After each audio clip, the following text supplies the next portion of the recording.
Ladies and gentlemen, boys and girls from around the world, welcome to the first ever, weird little mouth trumpet noise there, first ever collaborative podcast between Building the Brand and Make It Happen, two titans of the podcast coaching and mindset and expert excellence sphere come together.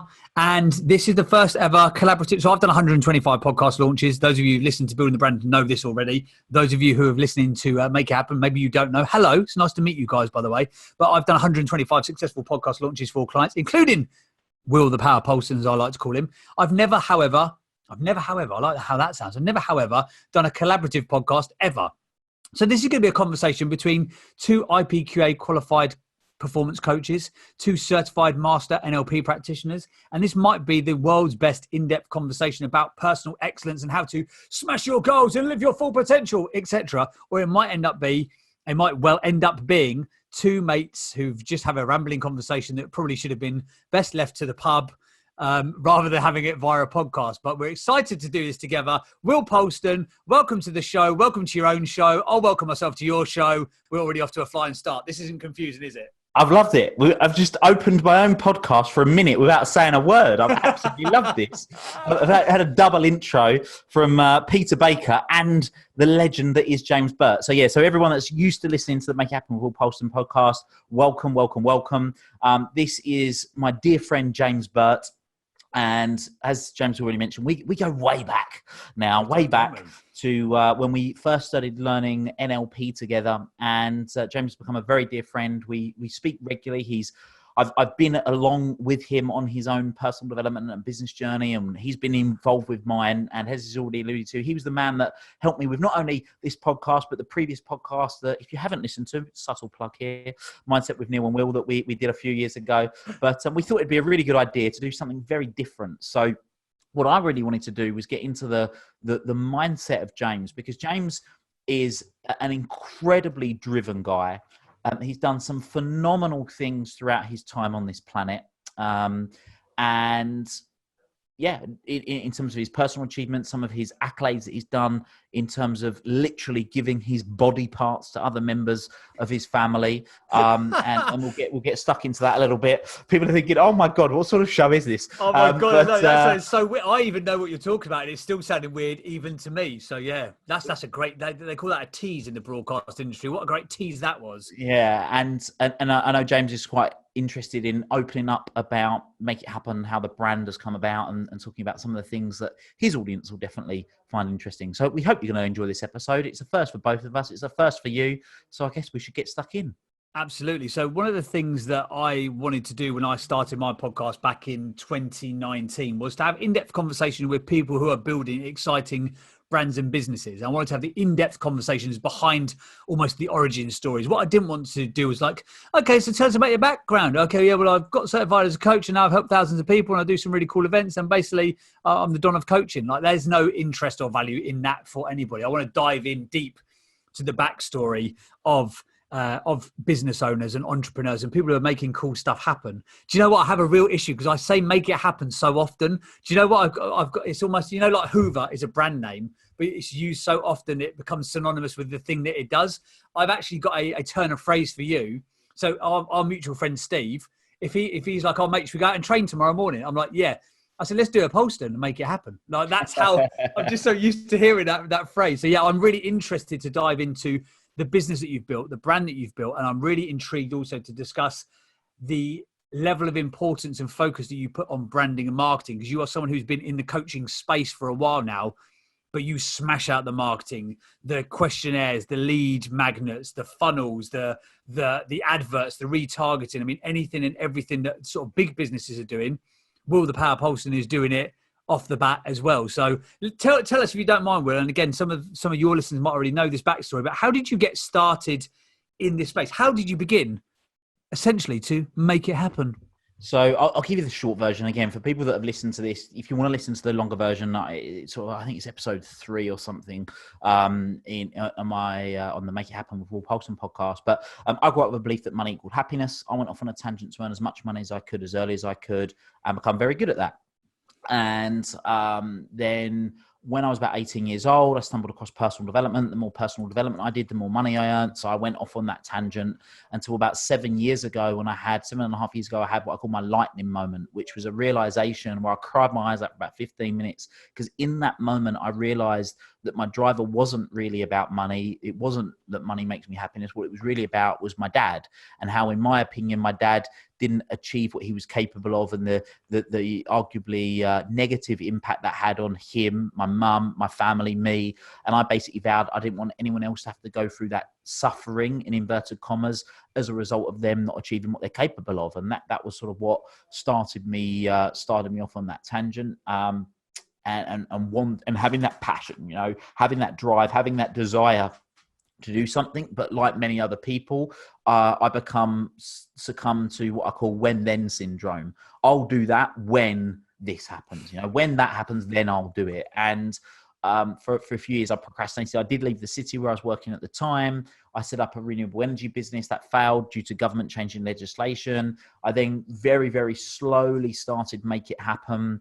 And at the same time, with a business partner, another business partner at the time, we set up a property investment business, property education business, and that evolved. But I eventually decided to step out of that business and really double down and make it happen. But the thing that started making it happen, and this is why I always think it's interesting when you talk about building a brand, is that what really got me going. Because people say, well, what was it? What was the moment when you decided that you were going to do? So you had the desire that you wanted to do it, but when did you actually start putting the action into play? And for me, that was when I really made the decision. I say to people, no one's really made a decision until they've taken some sort of action. So if you're ever adamant that you've made a decision, take the step, do something. And for me, that was when I decided to start posting a quote on social media. So I literally posted a motivational, inspirational quote on social media with "make it happen" written underneath it.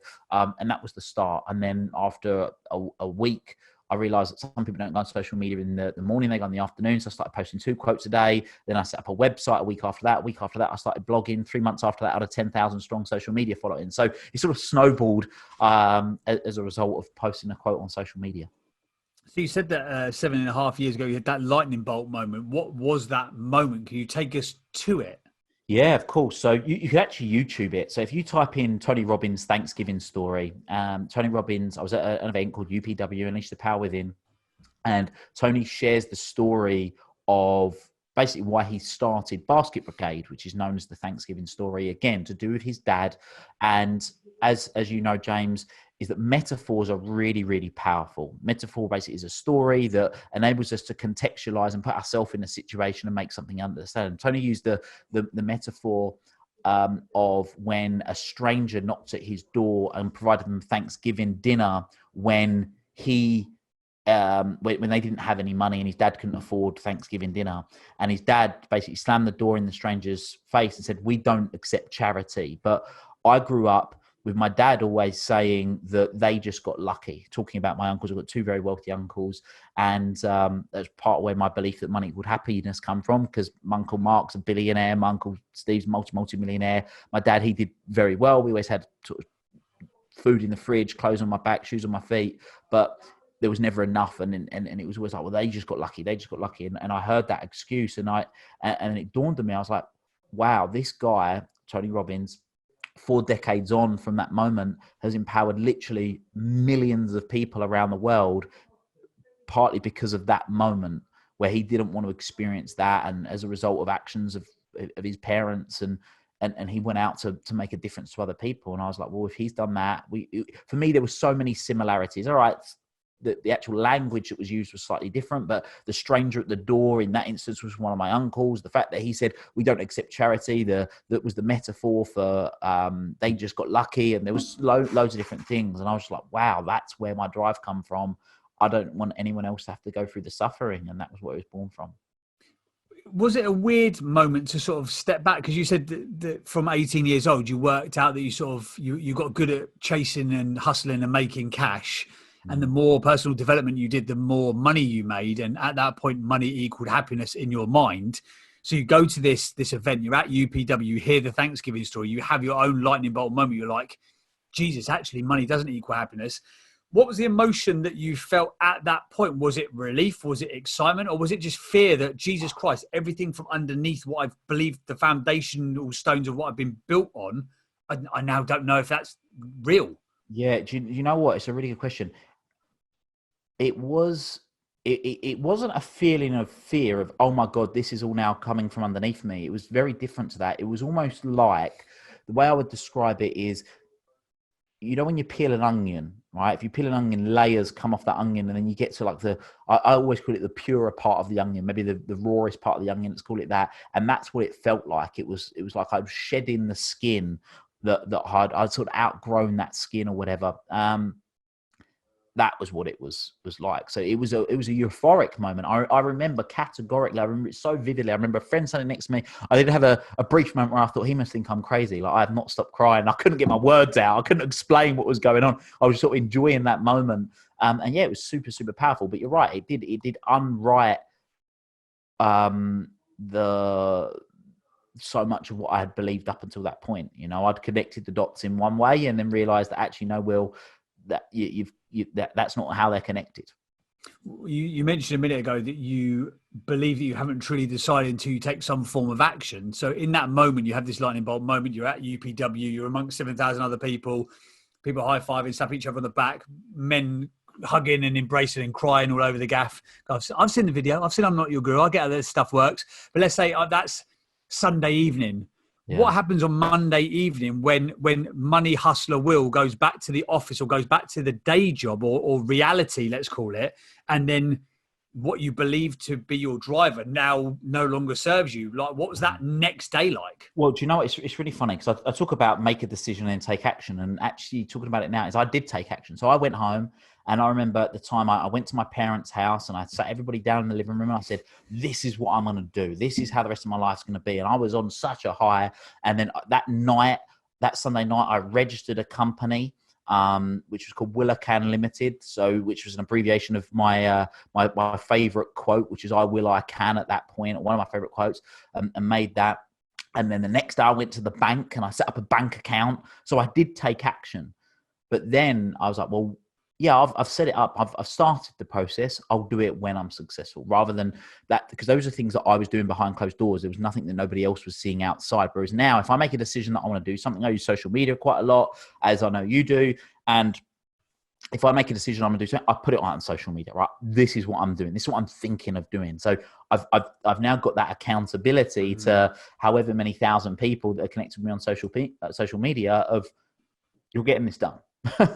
Yeah, definitely. So you sort of set up the bank account, you set up you registered the company, and then what? Did you slowly go back into hustler Will world for a bit and it got sidelined? Or yeah, I think it was there. Like I say, it was the when then syndrome. Oh yeah, but when I'm successful, when this happens, when that happens, that's when I'll do it. And it was only when I left the city, I set up a renewable energy business, and it was a stepping stone towards going to where I wanted to be, because I worked for a company running a division of a stock brokerage, and then I set up the renewable energy business, which was partly my business with another business partner, and I was doing that, and I did a lot of the training.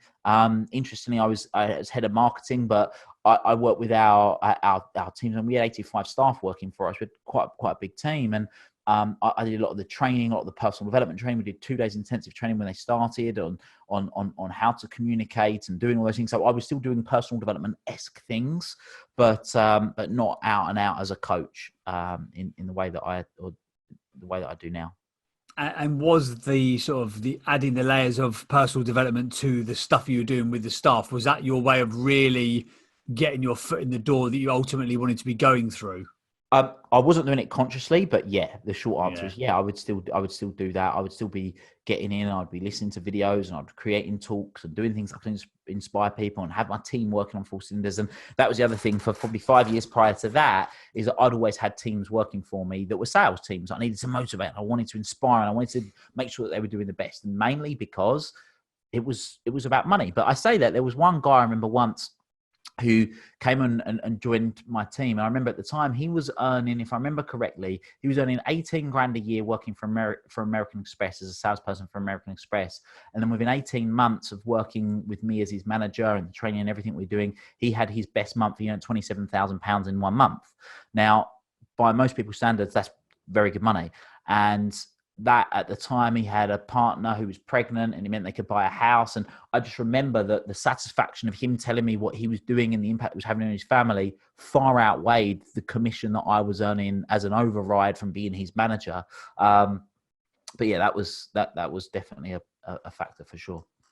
So it sounds to me like there was the top level, or like the crust, which is where the Will Polston crust, I don't know why I keep saying it, was finances. But actually, if you drill deeper, that it was the impact that finances could make. But you just didn't know that you had to go that layer deeper, if that makes sense. And from the history and the heritage, the backstory you had, the two rich uncles, the successful dad, you could kind of just top line go, well, yeah, it's about money. And then you could sort of like leave it there. You didn't need to do any deeper work to delve into the actual rationale, the psychology behind what you perceived as success. Yeah, exactly. And what I've learned now is that, and over years of studying this, and I do take it to an extreme, I intentionally learn from some of the best people in the world, as you know, right? And I'm wanting to find out what's the differences that make the differences. And I've been obsessed with studying successful people since I was a young age. And I don't just want to know what they're doing in terms of their actual actions, but I want to know their thinking. That's for me, the big part. I mean, we both trained in NLP together.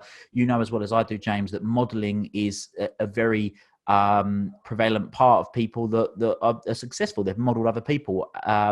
Isaac Newton once said, if I've seen further, it's because I've stood on the shoulder of giants. It's people have done that for years and years and years. But what a lot of people don't do is they don't understand how they think, what's going on in between their ears, what is it that they're saying to themselves, or how is it they're feeling internally when they're taking on certain actions. And that's something that I've sort of done my best to do. And now, having interviewed many people and worked with thousands of people from all different walks of life, is that I've learned that most people's drivers are born from a significant emotional event that happened prior to the age of 18. Our values. So if we talk about values, a value, anything that we value is basically something we place an importance on, but a value is created from a perceived void. And it's that perception of void. So for me, when I was young, it was the perception of void of not having certain things. That was the driver for money at that point. But when we drill down into that and we get clear, that's when we get to some real gold. And when I open clients' minds up to that and they connect with that, they get in touch with an emotive driver. I refer to it like a renewable energy source. Like when you drill for oil, you tap oil, and then you see these big oil wells spurting out. It's like that, but a renewable energy version. You tap into that, and then all of a sudden there is an immense amount of energy that people can pour into things, and they don't burn out because they're aligned to their values, and they can keep going and going and going because it's got that emotive drive behind it.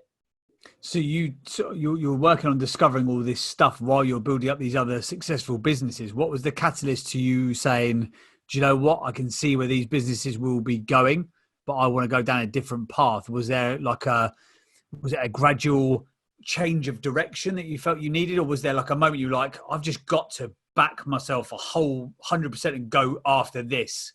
Yeah. Two things. One was, so the renewable energy business, government changed legislation, wiped out that business and whatever. Then at the time when we had the property investment business and I was running Make It Happen at the same time, I just constantly wanted to spend time on Make It Happen. I was like, I'm not interested in doing this other stuff. And the stuff that I was interested in doing with the other business was the stuff that was like personal development related anyway, right? Yeah. Whether it's connecting with people and doing certain things. So I was like, I just need to fully commit to this, and I'm glad I did. Now I realize that when I was having those feelings of frustration, it's because ultimately I was being incongruent. I wasn't doubling down and focusing on what I really wanted to do. And again, that's where so many people go wrong. I talk a lot about the rift and people that fall into the rift, the people that are stressed, overwhelmed, frustrated, depressed, anxious, unfulfilled, experiencing all those negative emotions. And it's because ultimately they're not being congruent with their values and their North Star trajectory.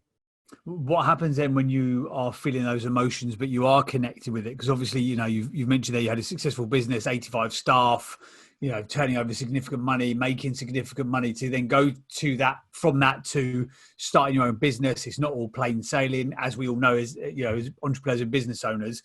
How do you kind of juxtapose those negative or perceived negative emotions, that void that you mentioned that people feel, but knowing that you have to go through those emotions because you are following the North Star now? How do you kind of like relate to that? So it's understanding that optimal growth comes at the border of support and challenge. So Wow. if Blow my mind. I was like, hang on a second, right, okay.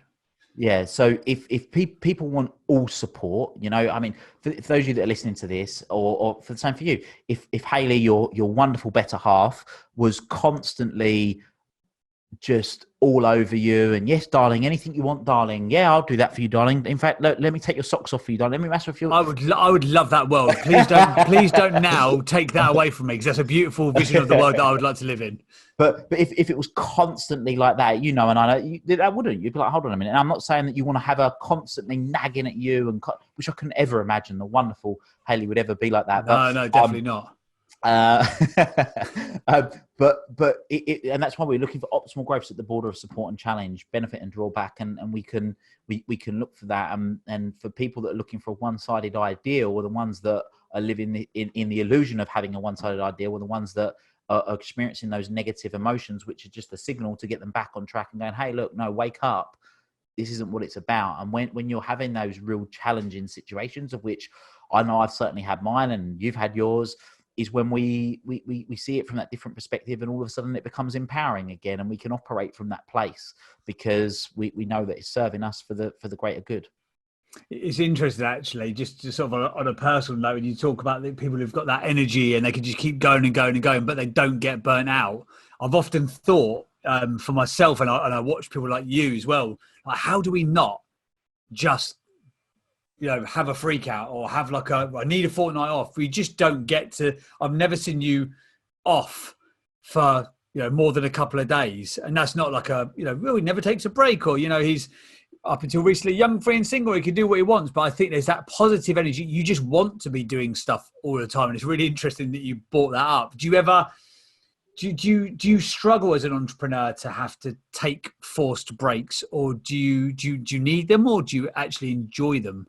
That's a really good question. So I'm really aware of how I operate, right? And I am like full on. I am full on. And but I know for me, typically every 3 months, I need like a long weekend to recharge. So for me, there's a big difference between recharging and switching off. Like some people go, I've got to go and switch off for a week. Like, I don't want to switch off. I want to go and recharge. And there's a difference. I know it's a subtle difference in language, but it's a big difference. Switching off and recharging. You take your mobile phone down to 3%. You turn that off, and then try and turn it back on in 3 weeks. It won't turn back on. Whereas if you take your mobile phone and put it on charge, it's going to come back, and so that's my view. So it's very much about doing that. And you're exactly right. People that talk about burnout, and they talk about things like exercise and diet and sleep. Like, I fully understand and appreciate the benefits of all those things, but I've worked with a lot of people, some very high flying executives, CEOs of major organizations. We're talking 9-figure organizations, and they're burnt out, and they're burnt out because they're not living aligned to their values. They're eating the best foods. They're getting 7 to 9 hours sleep. They're exercising every day, and they're burnt out. And it's because they're not living aligned to their values. And when they get aligned to their values, all of a sudden they've got this abundance of energy again. Like, I know that I can eat not the best, and I can drink not the best, and I can have 5 hours sleep, and I could still perform at a very high level for a period of time, not forever, because I'm aligned to my values. Now, but what I'm focused on now is, how do I optimize myself to be at peak performance? And there's a big difference between peak performance and putting yourself in a position where you do push it too far. You wouldn't drive your car redlining the whole time. You might redline for a little bit, but then you're going to change gear and you're going to go back down to 2,000 revs or whatever it is. How much of your time as a percentage would you say that you are operating out of optimal peak performance right now? So I'm going to tweak it, and the question, if you don't mind, I'm going to say, if I look at the percentage of time that I spend doing things that are in my highest values. So my 4 highest values are self-mastery, building businesses, creating wealth, and building relationships, right? So if I look at those 4 things, how much of my time am I spending doing those things? 80% of my time. And if you look at most people, you look at what their things that are their highest values, the things that really fire them up, that they feel most inspired by, the people that feel very low on energy is typically 20%, 30% or less. And that's what's interesting. So yeah, and there's in terms of the peak performance, there's always things that I can be doing better, and of course there is, but it's a really interesting exercise to do when it comes to those tasks. Talking of peak performance, as well as being a high-end mindset strategist, etc., and a thoroughly nice man, you are also a very high-level ice hockey player. Now, that was maybe you weren't, but from my outside looking in, like there's a couple of thousand fans turning up, like it's high end. To go with it, just roll with me here. I know you're not going to be Wayne Gretzky.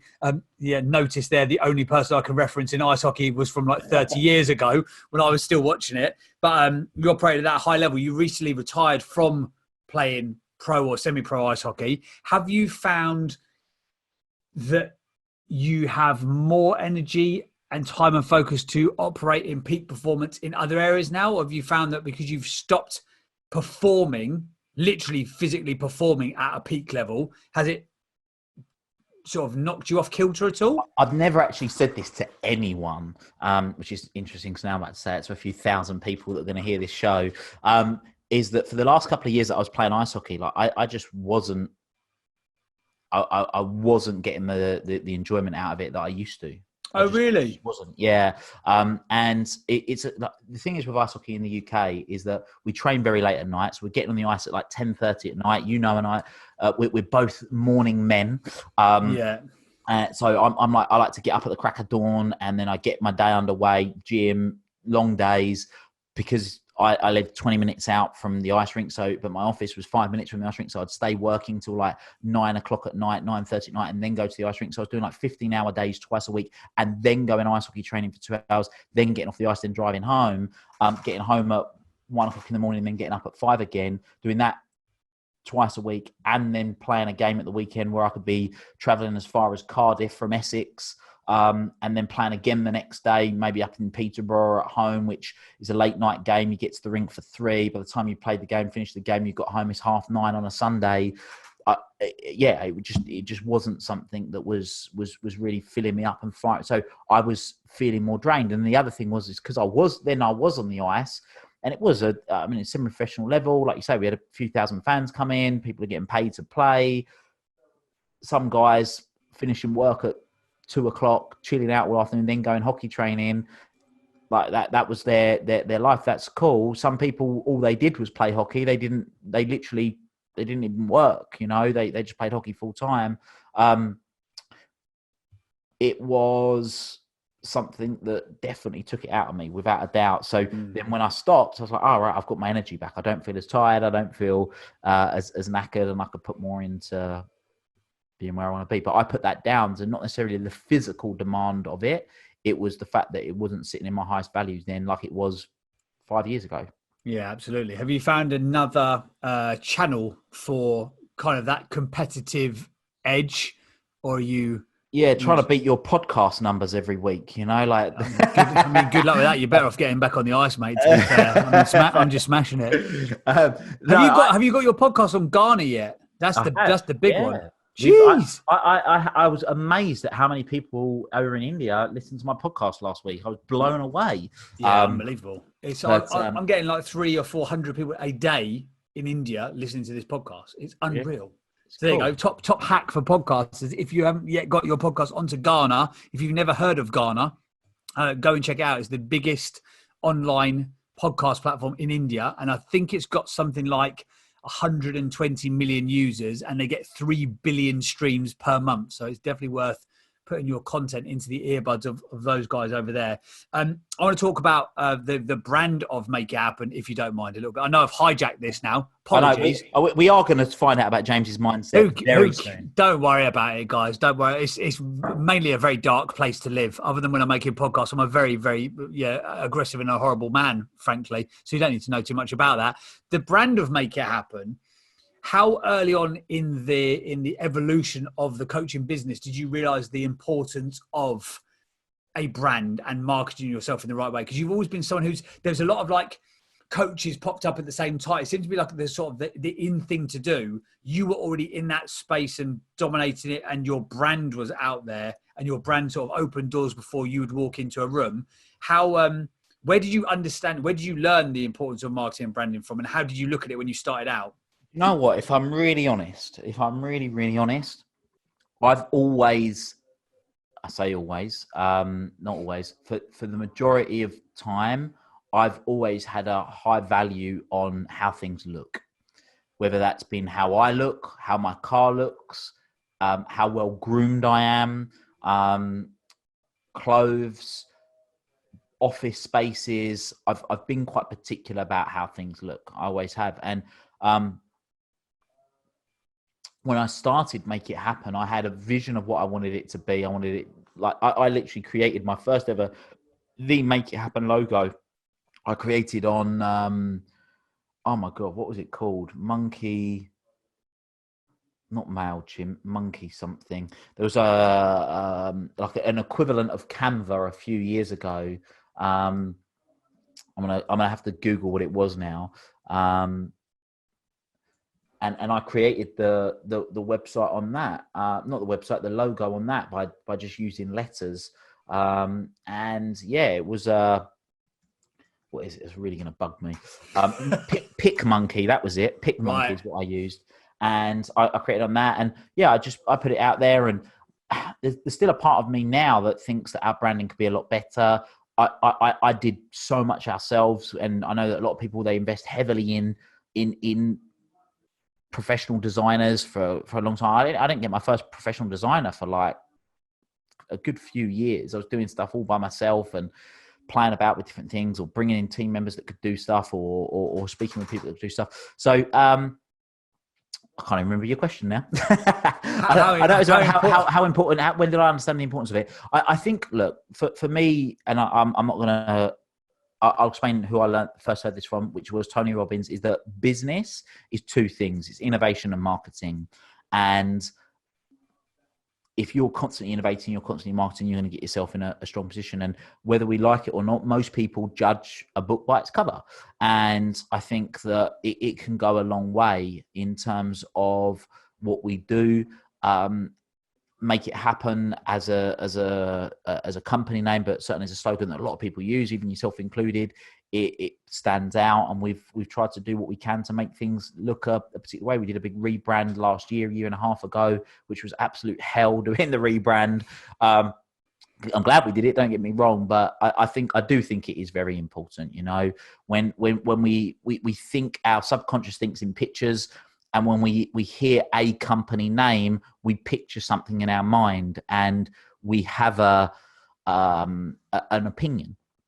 You know, we have an opinion, and if it can sit in a category alongside, for me, the key is if people think of my brand and they put it in the category of other businesses that I respect the brands of for the appropriate reasons, that for me is a win. But if they are categorizing it alongside other brands that I don't respect and I don't like the look of and I don't like the ethos of, then it doesn't do its job. So it'd be certainly interesting to hear what people think when they think Make It Happen, you know, because there'll be buzzwords. So if I think of Apple, for example, I think sleek, stylish, smooth, but basically very much me, really. I'm kidding. But yeah, that's what I think. I think of things like Virgin, and I think fun. I think of BA. I think corporate. So it's like those. It's where you almost compartmentalize certain brands. How do you? Because it's one thing I think is really interesting with what you've done is that you've built out Make It Happen as a much bigger entity than what it actually is, if that makes sense. So from the word go, Make It Happen, the Make It Happen network of events, and then it's become the Evolve network, which then feeds into these various things. And there's the workshops and the seminars. Even when it was Will Polston solely driving it all, using PicMonkey to make the logos and all this sort of stuff, there was always the perception of it being a bigger entity than what it was. And there's that whole like, adage of, fake it till you make it. And not that I'm saying that was kind of like what the ethos of it was built on, but equally then personal branding has been so important because you're quite well known within the sector. So how do you think of personal branding, and do you think that have you built your personal brand fast enough, or have you tried to build the business brand and sort of correlate it in terms of growth at the same time? Really interesting question. So 2 things. When it was never a fake it till we make it thing, in my opinion, but what it was I knew what I wanted it to be. So Napoleon Hill talks about having the chief aim, the Greeks talk about the telos, I talk about having an all-star. A lot of the great leaders of years gone by will always talk about having an end goal, and I knew what I wanted my end goal to be. So I didn't want to position it as the Will Polston show, because I just had a much bigger vision for that. I wanted to have a vision. For me, it was my legacy was more about what the organization can do and the impact that we can have on others than about what I could do. Now, obviously, I'm always going to drive it. But that said, for a long time, I hid behind the brand. So it was always, everything was Make It Happen. It was Make It Happen logo. It was never my face. And then the more and more I was understanding personal branding, then yeah, look, I am, I suppose, the person that a lot of people associate with the brand. I suppose in a similar way that people associate Richard Branson with Virgin, but he's not Virgin, if that makes sense. He's not the guy driving the planes and driving the trains. He's just the face of it. That was the person that gave birth to the idea and has created a fantastic brand and personal brand. So I suppose there's definitely a part of me that was thinking bigger back then. Personal branding, I've still not got. I have got willpolston.com and .co.uk, I think, that just redirect to the Make It Happen page. I don't have a Will Polston brand in its own right. But I think, like, now, if I see brands and I don't know who the person is behind them, I want to know. Like, there's a fantastic, they look fantastic. There's a local company to Chelmsford here in Essex, and they do donuts, like these designer donuts with like Oreos on them, and all. They sound incredible. But I don't know who the person is. I want to know who you are. I want to know the person is that's putting my Oreo on my donut and giving me a potential heart attack if I'm ordering their food. I want to know. I want to know who that is. And I love learning about. Like I say, I've just become obsessed with the why. Like, I love learning the why behind why people do what they do and who they are and their reasons behind it. Because I think it draws you in more. And anyone that's listening to this on your show, or indeed on my show, that has got a brand that doesn't have a face behind it, or a face that's been put out there, I would recommend that you do, because you'll find a lot more people are drawn in. Yeah, 100%. I think it's much quicker, much easier to build a personal brand than it is to build a business brand. I think a business brand can take a decade, and a brand isn't a logo, a brand isn't a website. Your brand is your reputation within the mind of your ideal consumer. So effectively, what I think of Coca-Cola and somebody else thinks of Coca-Cola might be two very, very separate things. That brand takes a long time to build up, but in terms of like the being the face or being the person behind a business, exactly right. Virgin is not Richard Branson and Richard Branson is not Virgin, but both of those brands symbiotically. Wow, we're chucking some marketing waffle in here, but symbiotically, both of those brands raise each other, if that makes sense. Yeah, and I mean, again, you look at companies like big organizations. You mentioned Coca-Cola. I mean, my God, one of the most famous men in the world is the ambassador for Coca-Cola, Father Christmas. Coke made Father Christmas red. Not a lot of people know that. He wasn't red until Coca-Cola got their hands on the old boy. Nike using the likes of Michael Jordan. I'd never even. If Phil Knight walked into a room, I wouldn't even know who he is. No, I wouldn't. But Michael Jordan, Tiger Woods, all those people that we know that they got the game early on. They like, right, we need brand ambassadors, and those sports organizations were some of the first people to do that. The Tiger Woods, the Michael Jordans, Herbalife, bringing in the people like Cristiano Ronaldo, and people along those lines. They knew what they needed to do. They needed to get people to look like people that want to be like themselves, to be associated with that brand. And they're like, oh, right, yeah, so-and-so's into it. Now, we know these days that so many of these influencers that have just been paid to promote something, there's not the depth in it, and a lot of people are moving away from that now, I believe. What's your favorite brand? I love talking brands with people who kind of get it, and I know that you get it. So in terms of like what's your favorite? So there's a few that stand out to me personally off the top of my head. The first ones I go to are clothing brands. So the likes of Vivienne Westwood, Paul Smith. And when I think about what is it that I like about those, is I like the fact that they're quirky. So they've got, whether it's a slightly different fit or a slightly different color. And I like that. I've often tried to have something that's a little bit different. Whether it's my car, I would have, I don't know, the body kit put on it, or I remember when I got my first ever car, I got a Golf, 1.4 litre Golf, black Mark IV Golf, and I sprayed the tail lights black. I wanted to do something that just made it a little bit different and quirky. So I think that's something that stood out for me. So yeah, there's a couple.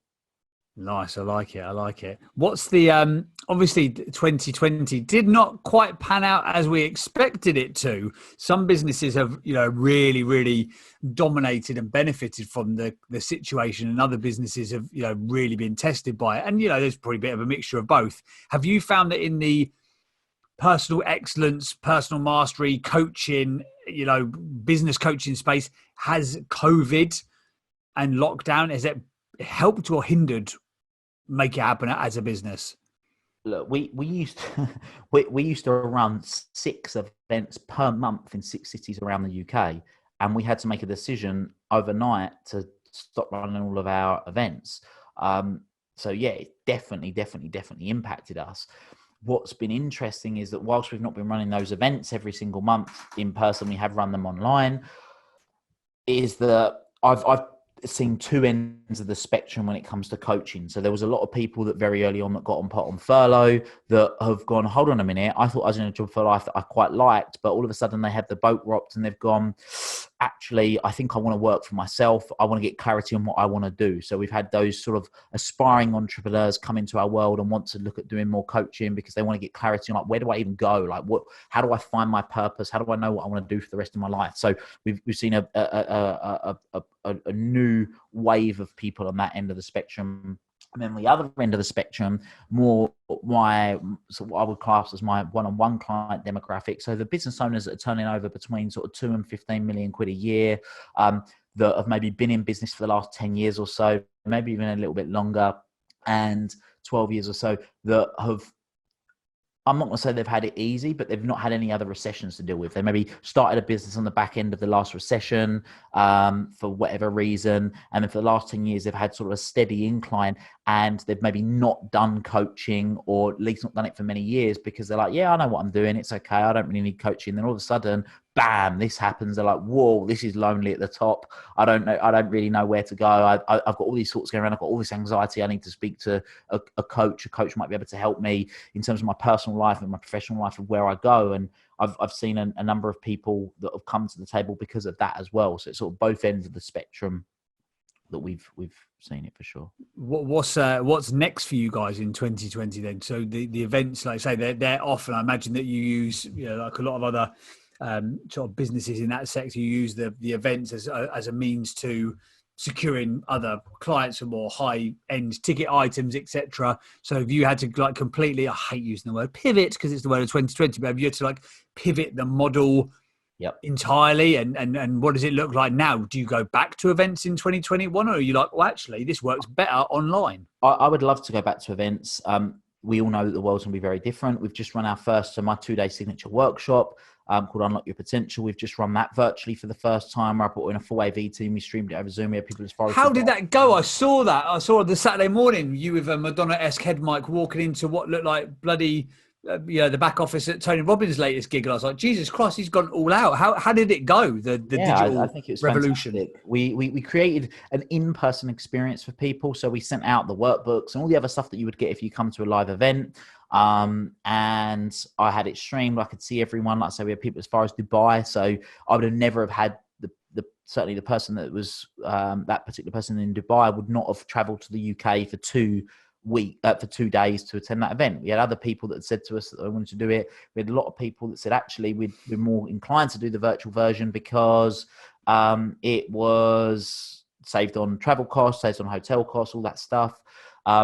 I was mindful of, are they going to get the same experience as they get in person? And from the feedback we've had, it definitely ticked that box. Are we going to do them in person again? Yeah, I'd love to do them in person again, but we've also got to be mindful of the environment, stay flexible, and be mindful of commercially making it work for the business as well. So, can you have as much of an impact remotely as you can face to face as a coach, do you think? Yes. Good answer. Thank you for elaborating on that. But that's my answer. I'm sticking with it. Yeah, I really do. And again, the way that we delivered it, and it was intentional. I wasn't just sat in this chair behind my laptop doing it. We did, as you say, we went sort of all out, and certain things that we did to make sure that we created an in-person experience. I mean, you got to remember that first day. It's a 12-hour day for those people that are sat at home with their kids running around, and I'm trying to engage them for 12 hours. And yeah, from the feedback we had, it works. So yeah, it was great. But look, I'm really mindful that this is a collaboration podcast, and we've had a wonderful time talking about me. But I think it's time we flip the script. I know, but I don't want to just have this great content, and then all of a sudden it's like, oh, okay, let's talk about podcast. Yeah, podcasts are great. You're listening to one, brilliant. If you want to find out more information, go to oxfordpodcastgroup.com. Done. That's not what we're going to be talking about. So what we are going to be talking about is Lyrical Burt B, as his MC name, which many of you may not know, once was when he was back in his UK garage prime. Hot Tanner Garage Crew, Lyrical Bertie B. Still got it. Never left me. Still got it. Is what drives you? Making people happy and happiness. I think, I spent 2017 to 2019 building a very financially successful business, only to go, oh look, I climbed to the top of a ladder here, only to work out the ladder was definitely leaning on the wrong proverbial wall. And I've done that a couple of times. Ultimately, I think if I look at this it's really interesting, because when you interview people for a podcast, you vicariously end up learning deeper lessons, and I think inadvertently getting coached. So if you'd like to send me an invoice for this after, that'd be great, because you've basically coached me for the last 60 minutes. I'm mindful of your time and your exceedingly expensive prices. But ultimately, I think when you talk about the why and the values and all that kind of stuff, I was a born entertainer. As a kid, I love getting up in front of people. Like kids who are like scared and they don't want to do anything. Like I wanted to be on a stage. My mum and dad, when I was, I've never shared this actually. My mum and dad, when we went on holiday when I was about 10, we had this holiday park in France, and they lost me. And they're like, oh my God, we've lost our kid. Where is he? They're running around like headless chickens. And then before they knew it, they came around the corner. I was entertaining a multinational audience of about 100 people by singing songs on a random stage that I'd set up. And they're like, oh my God. And I've just loved the sound of my own voice, frankly. No, but I've always I liked being involved in the plays at school and all that kind of stuff. And I realized that I like making people happy. I'm probably a bit of a people pleaser ultimately. And that's kind of led on to, from sort of like entertaining kids at school, to always being the class clown, which probably didn't serve me that well in my education. I was one of those like A students that ended up with C grades because I just knobbed about a little bit. The report cards that all the bad and the rough kids were on. I was on that just for being stupid, just because I like to rub people up the wrong way and like have a laugh. And then that's what went into, I was a holiday entertainer, I was a cabaret singer, I was a Michael Bublé and Frank Sinatra tribute act in Iron Apple. You can imagine that. Wow. You can imagine how well that goes down in Iron Apple, a Frank Sinatra tribute act in his 20s. Then I did X Factor. I got to boot camp in X Factor. Then I did the radio thing. So I've always had like this element of entertainment and bringing people happiness. So I think that's what probably is my biggest driver, really. And even when I sort of like make podcasts for other people, I coach other people, you know, like the day you launch your podcast, I'm on it you all day. Where is it in the charts? What's happening? Is it in those curated categories? Will it's gone top 50? Will it's gone top 20? Come on, we've got to like share out and syndicate the content and, you know, just share out the graphics and all that stuff. Ultimately, I kind of like making people happy. I like to make it happy. And no, it doesn't work. I try to co-brand that, but it doesn't work. Wow. Okay, cool. So it's very much about, for you, making other people happy. It's very evident you're a performer. Some of the best voiceovers I've ever heard. Maybe that's what you could do. You know, just become a voiceover guy. Be the James Burtt. I tell you what though, I've got a voiceover because I now run the agency. I've got a proper voiceover guy, and I thought I was pretty good at voice. You know, I can do the X Factor voice, so I can pretend to be Duncan Valentine. There's no way that I'm gonna invest in that, and I could do my name's Corinne Frag, and I could do like a couple of like semi-crap impressions. But now I've got a proper voiceover guy, and when he sort of like told me what he charges, I'm like, I'm not paying that for 30 seconds of voice. But now I hear him, I'm like, oh, he's got a voice like audio caramel. So there's a big difference between the laughable skill set that I have, or the sort of the low end skill set that I have, and actual voiceover entertainers. But yeah, I'd like a gig like the X Factor voice guy. That'd be kind of cool. I love that. So again, I want to talk about what drives you. So we talk about, for you, it's wanting to perform. That's something that you get that personal satisfaction from. And then I'm right in saying that you worked in media, you was involved in agencies. Yeah. So after I left being at the hotel entertainer, I was a holiday rep at 19, and then I decided I wanted to be a hotel entertainer. Basically, because the entertainers used to get to start at 10 o'clock in the morning, not at 8 o'clock like the rest of us. And they just seemed to be having more of a good time. So I did holiday rep, of which I was in the Saturday Telegraph. I was the world's worst rep. That's a different story for a different occasion. But it's certified I was the world's worst rep. Then I became the holiday entertainer. Then I did the cabaret singing thing. And then, yeah, when I'd sort of done all that kind of stuff, I was in a boy. I'm giving away all my secrets here. Why? How are you able to do this? Stop looking at me in the eye, Will Polston. You're drawing this all out of me. You're coaching me. I was in a boy band tribute show called Boys Aloud, and we toured around the UK. True story, an actual name of a band. And yeah, we did things like opened up for Chico at Butlins. I know what you're thinking, big time, you say. And yeah, so we did all that kind of stuff. But then I was doing these 18-day stints on the road during the summer, and I wouldn't see my then girlfriend, who then had just become my fiance, etc. And we did the X Factor thing, and I was like, do you know what? I'm never going to be the next Robbie Williams. I'm all right. I can get out. I can hold a tune. I'm not a Pavarotti style vocalist. I get away with it because I'm entertaining ultimately. And, but I didn't want to just sort of, I knew I needed to do something more normal. So I ended up going into the media space. I ended up doing something called broadcast PR. So I ended up working weirdly at 24 years old with the likes of BMW, Nissan, Nando's, Thomas Cook, not such a good brag anymore, Xbox, RBS, Santander, all these huge brands that I was definitely ill-equipped to work with, frankly. But I just ended up sort of blagging my way into this broadcast PR sphere. And then that ended up me sort of getting more interested in the broadcast space. So that's how I kind of transitioned and kind of pivoted. I've said it again. I can't stop saying it. It's like pivot bingo. But yeah, I sort of pivoted from this world of media and business and entertainment. And it's kind of, I've never got too far away from that sort of elements of all that stuff, because I just love, yeah, I guess I'm driven by making stuff that brings people happiness, and whether that be events when I was in the coaching space, or whether that be fantastic branding, or whether it be, you know, working with my clients when they're launching podcasts. I still get that buzz from helping other people, but I get to sort of have, I guess, lean back on that experience as someone who's worked in media agencies, sponsorship and promotion, marketing, branding agencies, worked for record labels, and kind of done all those things. It's really interesting because I was on a podcast the other day and they sort of talk about my backstory.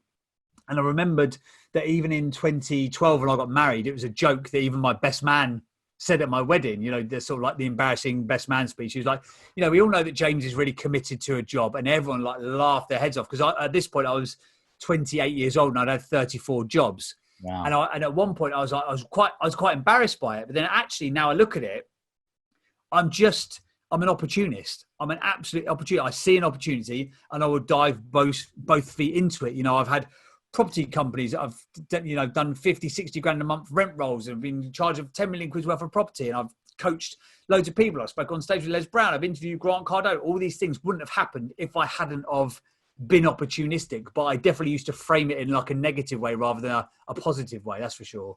Love that. Mate, I'll bust in for a toilet. Stay there. Carry on the conversation.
I 80 plus podcasts. Not once have I ever had to stop midway to rush to the toilet, but yeah, I've done like a jug of water this morning, but we can edit that out from where we are. So I know exactly where we're up to. So I'm going to... So 34 different jobs, and then obviously doing everything you were doing, all these different opportunities, and then you've decided to evolve into... Was it property you went into next? Yeah, so I'd done sort of like various sort of jobs that I was never really that serious about. And then I kind of, my first sort of like proper venture out on my own was working for record labels. So I worked in the music management game, and I worked with touring artists. I'd bring them in from America or Canada or Australia, whatever, and I'd help them go on tour, and we'd secure them radio coverage and all that kind of stuff. So again, we're very much within the entertainment space. And I was working for this little record label, which was based at, what was it called?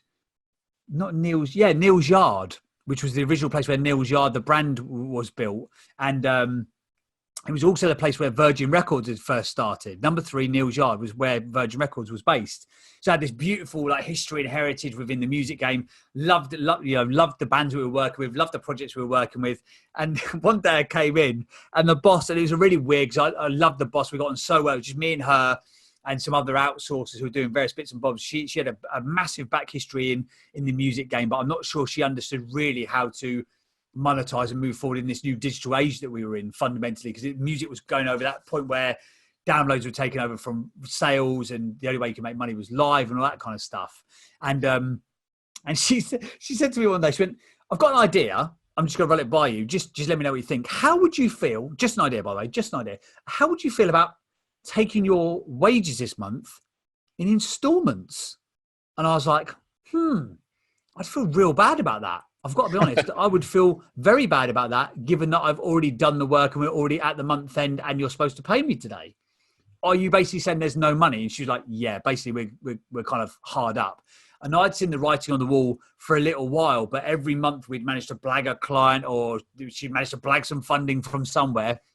And it just got to that point where I was just like, I just can't do this anymore. And I realized I loved music. I was super passionate about it. And again, that's one of the things, I've always done stuff that I'm passionate about, but it didn't pay. And, you know, there's a whole thing of like, you know, follow what pays or follow your passion. I was like, well, why can't I just do both? I just want to do both. So whilst in this, so I left the music management company. This was a Friday, she told me. And the end of the month was a Tuesday, the following Tuesday. So I said, no, I'm not taking my money in installments. And by the way, I'm leaving. But I loved her. You know, she's a great friend. She came to my wedding. I'd spent, you know, weeks, months, years traveling with her and going to these festivals, and had these aspirations to help these bands break through, you know, the monotony of the music game and help them to elevate their position, all this sort of stuff. So it was a sad day to leave, but I was like, I just can't do this anymore. So I went home that Friday night and I wrote my resignation letter. about 3 o'clock in the morning. Actually, yeah, wow. When you're asking me now, actually, I'm reliving it. So that was the Friday. So that Friday night, though, I was meeting a mate of mine who was involved in property. And I was already dabbling in property. I bought a couple of buy-to-lets because I was like, music's a dodgy industry. I'll buy some properties just in case. And my mate said to me, and he was a big in sort of the property training space. He said, hey, would you like to do a weekend event together? I think by the time we do the costs and stuff, you bring the marketing expertise to it. I'll bring the training and the existing network, blah, blah, blah. I reckon we could end up with about $7,000 each out of this weekend. And I sat there and went, I'd love to, mate, but I'm just too busy. And he's like, that's really interesting, actually, given what you just told me about, your work situation. And we were at dinner with these two random strangers that I'd never met before, really nice guys. We all sat around the table, and you know what the property was like, Billy Big Bollocks, everyone giving it loads. And my mate turned around to me and said, that's really interesting because of what's happened literally today with work for you. I went, do you mind if I ask you a question? I went, of course you can. He went, when the fuck are you going to get out your own way? And I went, whoa. I was like, I'm not sure I'll follow. And he went, sorry, let me rephrase it. When the fuck are you going to get out your own way? And I was like, really uncomfortable silence. These two people that I don't know sort of like staring at me like, what's his answer going to be? Feel myself getting redder and redder. And I was like, but listen, I say this with love, but you've just told me your boss can't pay your salary. You know you're in a dodgy industry. You've got a foot in the door within the property space. I'm asking you if you'd like to come on board and do an event with me and make $7,000. You're telling me you're too busy, but what you're too busy doing is not making you any money. So when are you going to get out your own way? And I was a bit like, whoa. So I went home that night. I sat from about 11 o'clock that night. I went to bed and I got up. I said to my then girlfriend or fiance, whatever she was at the time, I was like, I just can't go to sleep. I've got to get up. I'm really sorry. Sat there and wrote my resignation letter till 3 o'clock in the morning, sent it straight away. No, I didn't. I waited until the next morning. I said, can you read this for me? I just double check that I'm not being an arsehole, because chances are maybe I am. Just make sure. I said, because there's no real going back from this point. And my wife Haley, my now wife Haley, read it. She was like, yeah, I mean, it's only going to go one way if you send this, but if you feel like you've got to send it, then send it. So I did. And that was the end of the relationship. And I left the following Tuesday. So I got told that I was going to get paid in installments on the Friday. And then I was going to sort of go my own way on the Tuesday. So then I was like, right, what am I going to do now? So I started my own, what's called a radio plug-in agency. So I used to work with bands and record labels and helped them to get on the radio. And I did that for a couple of years. And very quickly, I became one of the sort of the most in-demand independent record pluggers in the industry, which I was really, really proud of. But I've, again, very quickly realized that what I'd done to take on lots of clients, I'd done this very clever tactic. I don't know if anyone listening has ever done this before. I call it slashing your prices. So I basically had loads of clients, but I was making very little money because I was working so hard for all of these people that had great credibility within the marketplace. I was working with, the UK's leading independent record labels, etc. But I wasn't making any money. And I think sometimes in sales, much like in how you sort of like manage people, you could always start too hard or too high and get softer, but you can't really start soft and get harder further down the line.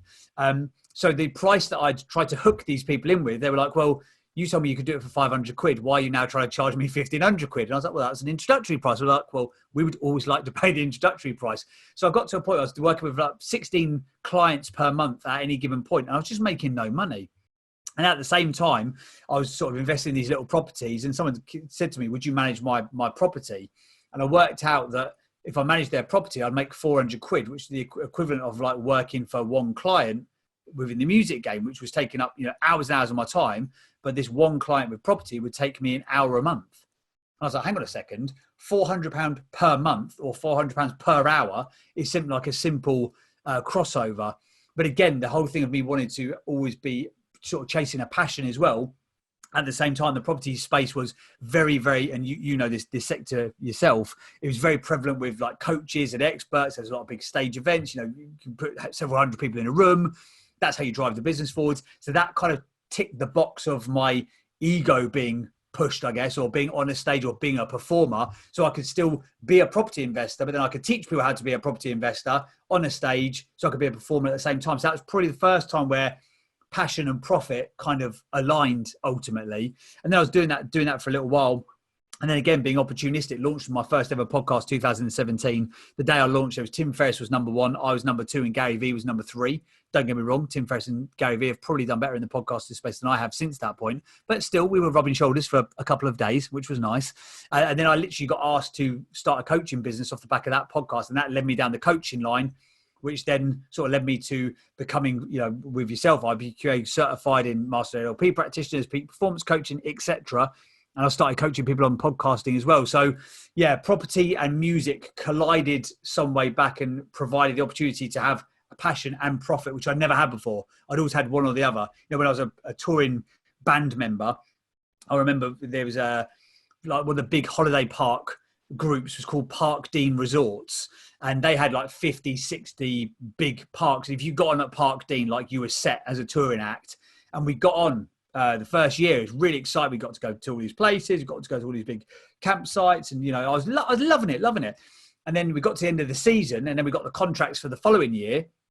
And we were in exactly the same venues on exactly the same dates for exactly the same money. And I was like, well, this isn't really going to go anywhere. And my then late dad, who sadly is no longer here, he sat down with me and went, well, look, if you want, he said, it's not all about money. It's about happiness. Are you happy? Then go and do it. But understand that you're never going to improve your situation from where you are now. You'll always be doing these 50 venues at roughly the same sort of money. You might be able to increase your prices, in line with inflation, because he was a geeky accountant. I was like, shut up talking to me about tech stuff, dude. But he was like, but it depends on what you actually want from life, really, doesn't it? So that was kind of, my rambling musings on how I've got to here right now. And now I've made it because I'm on the Make It Happen podcast. So done. Two things that stand out for me that I want to ask. So I want you to try and summarize in sort of a sentence or two if you can, because I think it'd be really interesting to get your opinion in such a condensed way. Firstly, how did you know that you wasn't doing what you really wanted to do back then? So like you say, you were doing certain things and then you had that moment where your mate said, look, when you get the fuck out your own way. How did you know, knowing what you know now, looking back then, how did you know that you wasn't doing what you really, really wanted to be doing that was going to be best for you in the long term? Do you know what? It was not one single thing. It was just that niggly little pit of your stomach. I wouldn't say anxiety, but anxiousness kind of feeling that you kind of don't feel fulfilled and you feel a little bit, I can't really put it into words. It was just a feeling. I knew that I was sort of, before saying like, it sounded like a weird analogy, before it like kicks off, if it's going to kick off within sport or on wherever, that kind of pit of the stomach feeling like, oh, it's going to get a bit dodgy here. I just had that for a little while. And it was strange because that feeling was mixed with, I love the industry that I'm in, but I know this is not long-term. And that was kind of one of the, sorry, I know you wanted like a short soundbite answer, but I'm not going to give you it, Will, sorry. But I had to kind of make peace with the fact that I had this niggling pit of the stomach feeling, but I loved what I was doing at the same time, but I knew it wasn't viable long-term, which is a slightly strange thing, which is kind of makes what I'm doing now so much more enjoyable because it is a highly profitable business model with something I love doing every single day. Yeah. So on that note, right, so I'm mindful of time. We've got literally just over 5 minutes and there's a very important part that we alluded to, the teaser at the beginning of this podcast that I want to make sure we talk about as well. The reason I'm bringing that up is because there's people that are listening to this right now that are maybe experiencing that and they're going, but what if? But what if it doesn't work? And it's been an absolute delight, truly, witnessing you from when we first met 5 years ago, whenever it was, to you then stepping out of doing your property business to then doing what you did when you started getting into the podcast space and the coaching business that you're a part of, and then evolving again, working with another person within the professional development industry to then deciding, actually, do you know what? I'm going on my own and seeing you thrive. And it really is seeing you thrive. And we talk about flow state, and Stephen Kotler talks about flow state. And when people are in their flow state, they've got that abundant energy, but it's almost like, it looks like it's magic. It's like, how the hell are they doing this? I mean, how many podcasts now have you helped launch and go into top whatever it is? 126 as of last week. 126 podcasts in a relatively short period of time. We're talking within a couple of years. You're collaborating with celebrities and all manner of different things. So you're very much in flow state. And so again, I'm thinking of key things. So for you, to describe how you feel day to day in a sentence, if you can, now doing that, knowing that you're aligned, doing what you want to be doing and unapologetically charging for it, knowing that you're adding massive value to people. How does that make you feel day to day? Again, it's difficult to put it into words. That's why I'm asking you to put it into a short sentence, because I know that you're... if in one word, I would just say aligned. I feel like I'm aligned for the first time ever, that I'm doing the thing that I should be doing in the way that I should be doing it with the people that I should be doing it with. It's the first time that what I do, how I do it, why I do it is literally aligned. And I had a very weird experience. I've got a beautiful woodland over the back of where I live. And so I went for a walk the other day, and I was lined up to do we launched a podcast for Natasha Hamilton, 1/3 of Atomic Kitten, for this new joint venture influencer project that we were taking on. I'd had one of the biggest newsletters in the podcast in space. I love what you're doing. I'm going to put out an article about you. And I was supposed to, and Jay Shetty confirmed to do a podcast interview. And I got a little bit misty eyed as I walked through the woods, and I'm like, and the dappled light was coming through the trees, and I'm like, am I having a bloody spiritual moment here? Like, I don't even know if I believe in anything spiritual. I'm not sure I'm comfortable with this, but I just had this warm feeling of just contentment. And I think it was because it's aligned for the first time ever. I said this to my wife when we first launched in lockdown, because this was a business that was built out of lockdown. I said, it's the first time ever where I feel completely content with what we're doing, and everything that I've done up until this point has brought me to where I am right now. And that's what a message that I give to all the listeners, especially to the Make It Happen gang, because I've said this a few times on my own podcast. You are exactly where you're supposed to be right now, based on the decisions that you've made in your life. If that is a nice feeling, great. Continue to go down that path of abundant happiness. If it's not, great. It's your opportunity, your warning sign that you're not aligned with what you should be doing. But you are exactly where you should be right now. All of the outcomes, all the stuff that you've got in your life, both positive and negative, is a direct reflection of decisions that you've made. 100%. And look, I really wanted you to share that, because there's someone, like you said, 34 jobs, multiple different businesses, clearly a fantastic human being that has got a phenomenal personality and extremely skilled. I mean, albeit your teachers might say in your school report you're an A-star student that's scored a C, you're definitely an an A-grade student that's getting an A-star right now in the work that you're doing. It's so important for people to know and have that risk. So again, in one sentence, I'm really mindful of time, and we've still got that golden nugget that I want to make sure that we share with people, is what would you say to people that were maybe once, or that are where you once were, of that niggling feeling and not feeling right now? What would be your one sentence advice for them?